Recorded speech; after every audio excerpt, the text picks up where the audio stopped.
Hi, my name is Nick Waters. Today I'm going to talk to you guys about one of the best movies in the 2000s, and that is Iron Man. So, to start off, to give it the kind of the plot of the movie of Iron Man, it's basically this: billionaire genius playboy Tony Stark, who is a weapons developer at Stark Industries, goes on a weapon presentation in Iraq, and afterwards, everything goes wrong. Tony is captured by a terrorist organization who wants to know weapons to win their war. Needing to escape, Tony built a set of armor that keeps him alive and also helps him escape. Once home, he feels the need to save people from the weapons that he created. So he redesigns the suit and makes it better, stronger, better materials, and he uses it to protect all of mankind. The activity catches the eye of a mysterious organization known as S.H.I.E.L.D., and on the other hand, the chairman of Stark Industries discovers this and has plans for Tony's work. And that's kind of the plot of this movie. It's not super complex, but it's not bad either. It's a nice middle ground plot for a movie. And it kind of follows the theme of superhero movies. It's something needs to be done, and it's going to be done by the end of the movie.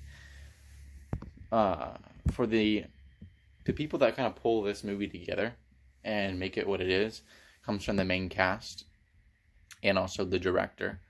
The director's name is John Favreau. I don't know. I don't say his last name, but his name's John.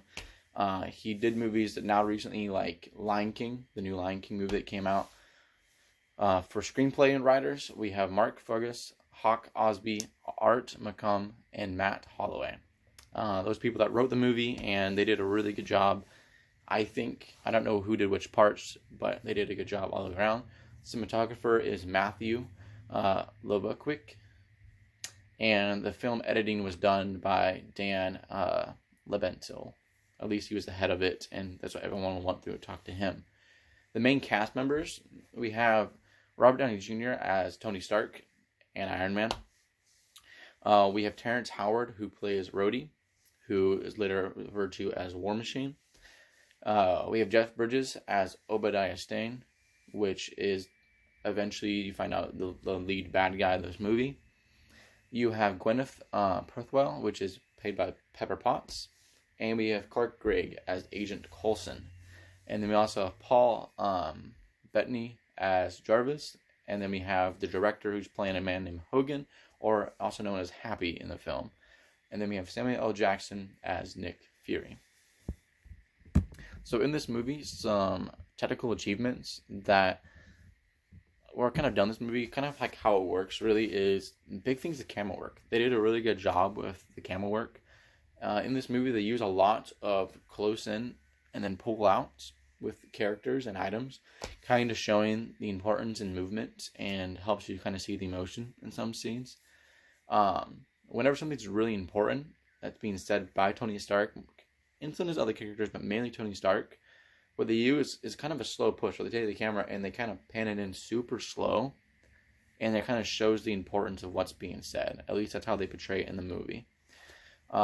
They also use a lot of long takes with tracking shots, and that is used quite a bit through the film. This movie also has a love for foreground and background. In this movie, they love to show space. Like they do a really good job at showing the space they have that they're working with. When they change topics, they change the visuals. It's kind of the main thing they do with the foreground and background. Like Tony and Pepper could be having a conversation, and next thing you know, there could be like a coffee machine in the background, and that's where Tony's looking at, and then that's like shows the room variation size, and then it kind of, because it will zoom in towards the coffee machine, and the conversation is still in cue, still in picture in the background. And so they kind of flip back and forth quite a lot in the movie. Some other things that are a big thing that I noticed was that Tony's point of view is basically his eyes are the camera, basically. Where he looks is where the camera's looking. They use a lot of like eye level camera usage in this movie, and they kind of show what he's looking at, if it's in conversations or if it's items or if it's main scenes, and they do a bunch of close-ups and all this different stuff.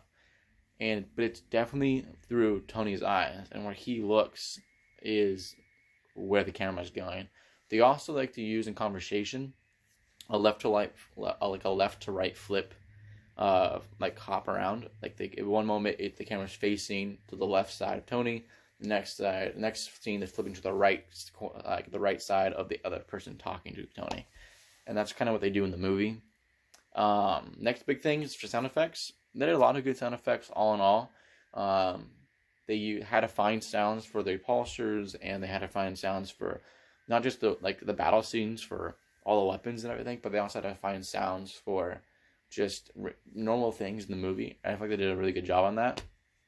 For special effects, they had really good lighting in this movie.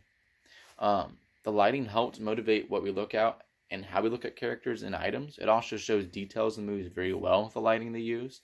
And they have a lot of lighting in the backdrop of the scenes. If you look in the scenes in Iron Man throughout, you'll notice there's always a lamp in a perfect spot, or they have back room lighting, or they have like something there, or a window, anything to show that there's lighting, and it kind of really directs what you should be looking at. If it's someone's face, if it's important detail, who knows what it is. Like, the one big thing for lighting is when Tony Stark's laying down in the beginning of the movie, and they show him just recovering from, he got his heart implant thing, and there's this cord that goes from his nose down in the scene, and they have a light positioned perfectly on the side, so you can see the light transfer all the way through, so you can tell there's something hanging out of his nose. And it's a scene that, like, you don't really think about, but it's a lot of detail. You have to have that light perfect to show that on camera.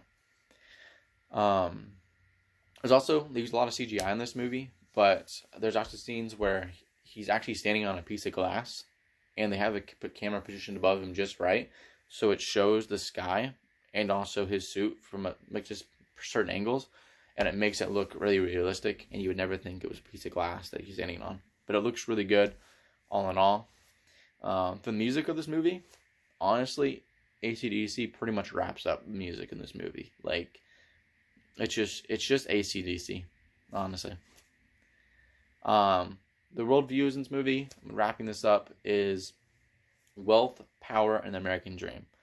It's really tied in. You have this idea of everyone wants to be wealthy, everyone's greedy, and then Tony Stark humbles himself at the end.